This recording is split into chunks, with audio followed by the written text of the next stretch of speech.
Hello, from welcome to Invest. We're talking about investing, finance, and professional development. For today's terms only, the investment gun talk today will be Ethereum ETH.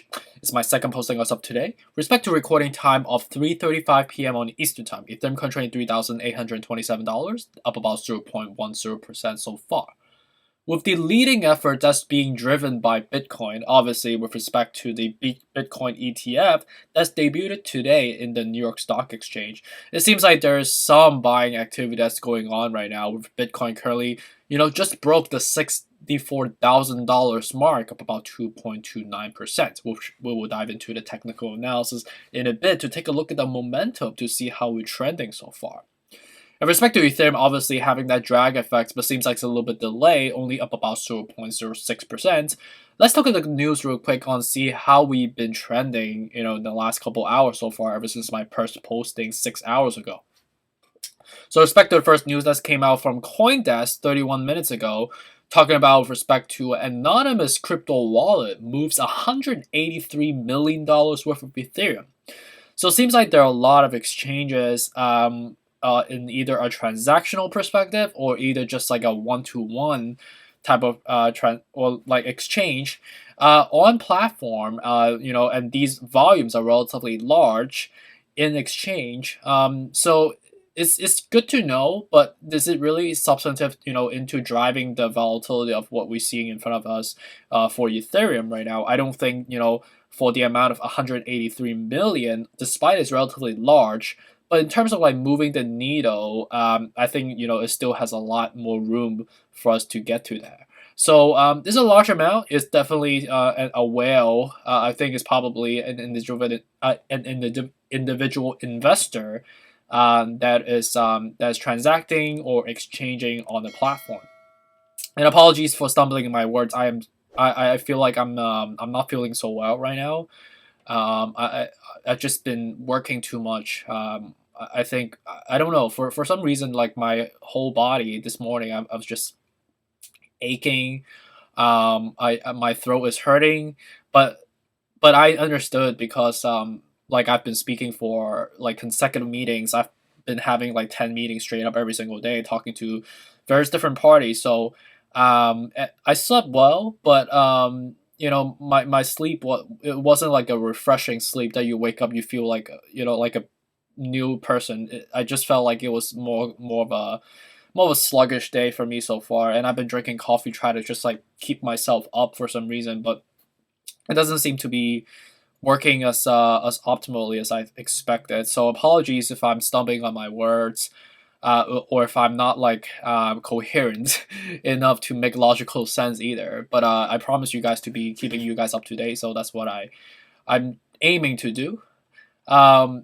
So sorry for going off track as well. So going back to the news, an hour ago, Decrypts talked about Martha Stewart, which is as you know, she used to do like these cooking shows, and she's like a lifestyle host on I think on HSN or something like that. It's like one of those American TV channels. She's now selling Ethereum-based NFTs and is carving CryptoPunk into pumpkins.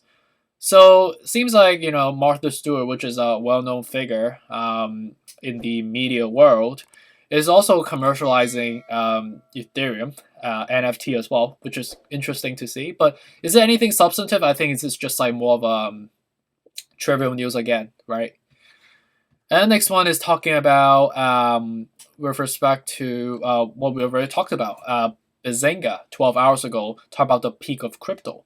Why Jim Cramer trimmed his Ethereum holdings ahead of the Bitcoin futures ETF launch. So this is something we've already talked about this morning. It seems like among fund managers and Jim Cramer, which can be a pseudo representative to the fund managers, because it is ultimately a media conglomerate, CNBC, that he basically said that he was trimming, or he's expected to be trimming his position ahead of the Bitcoin futures ETF launch, which happened today. So as we peaked around, obviously, the 3,824, which is the level that we opened at, and that was the peak, and we've been kind of selling down a little bit, kind of hovering on a sideways fashion. The main star of the events today is mainly driven by Bitcoin, which is the reason why we're up about 2.16%. So I think the technical still holds, right? I think there are a lot of FOMO that's going on right now because Bitcoin technically is surging right now. So what's going on with the other side of the world? Which, if we take a look at the technical, we can translate that into the next momentum or the foreshadow momentum going forward.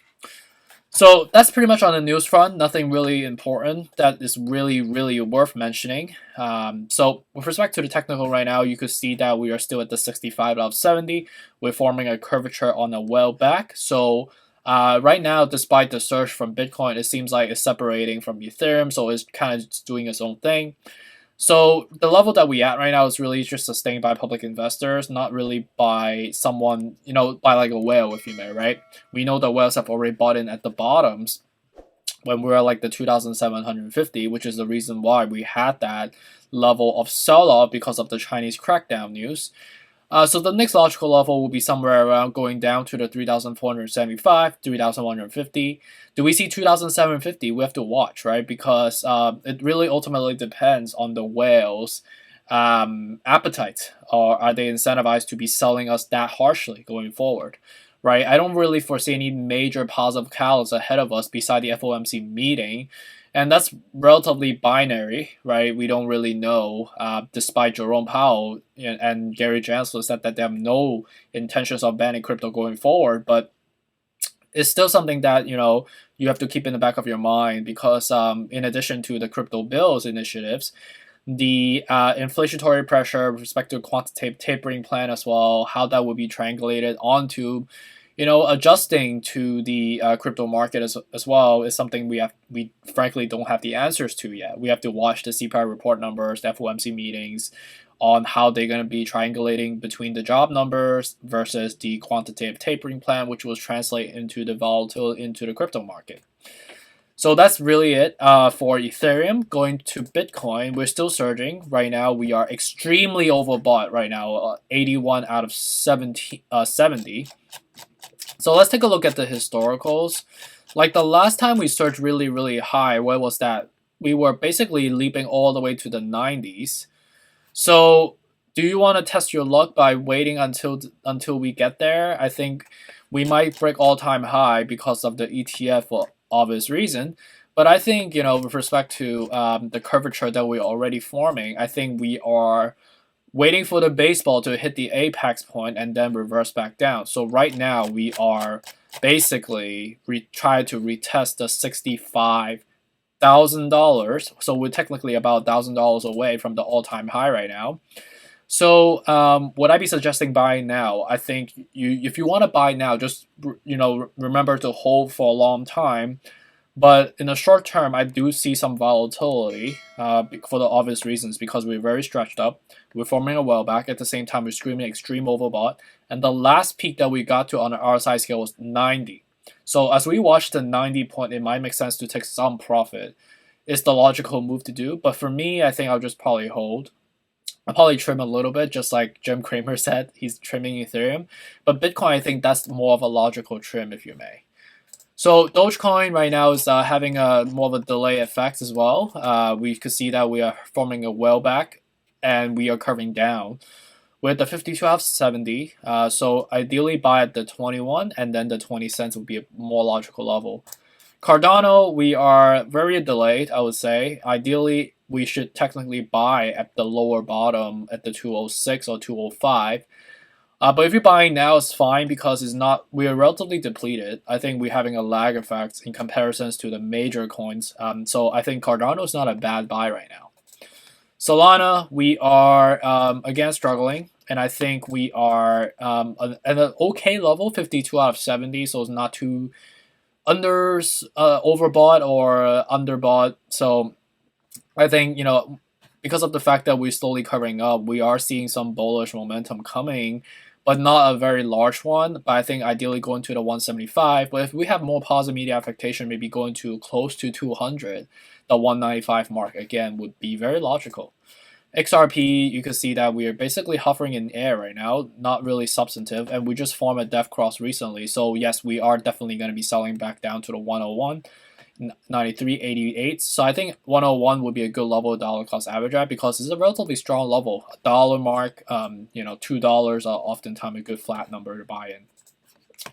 Polkadot, you can see that we're forming a well back. We're still at 62 out of 70, so still overbought. So I think ideally buying at the at least bare minimum 35. But for me, I think 25 is more of a better level to dollar cost average at the for Polkadot respectively. Algorand is kind of consolidating on a sideways fashion. I think ideally again, right, because of the fact that we're crossing down at the moment, buy at somewhere around like the 160 and the 150 mark would be a much better level in the risk aversion perspective. Shiba Inu, we just formed a def cross, so we are still at the overbought, so more sell-off is definitely imminent, and ideally buying at the 806 would be a more of a safe level, because right now we're just basically testing our luck and hovering on a sideways fashion, levitating, so it's not the most ideal level, especially we're forming a negative setup at the moment. So with respect to market cycle, I know it's not the most obvious, but with respect to the for the crypto market to rally, especially for Ethereum, we have to watch how that is going to be shaking out going forward. But for us to reach all-time high, let's say like people saying like $15,000 or $10,000 for Ethereum, we need to technically go down to the anger and depression stage first, right? Sell down, cool down the RSI, cool down the MACD first, form another golden cross, and then we go up from there, right? With respect to the price target, I think the more risk-averse level would be the following levels. Again, these are my personal reference and not for everybody. Everybody have their own personal risk tolerance. For me, I'm just more of a conservative person, more of a conservative investor as well. So no need to really, fear of missing out or think that these prices are not going to get back to it anytime soon. You never know. Like this surge took us about like a couple weeks, right? So whatever goes up really, really fast comes down just as fast, and we will always go through that market cycle. So there's no rush into buying or investing. It's just about what's the right logical move for yourself.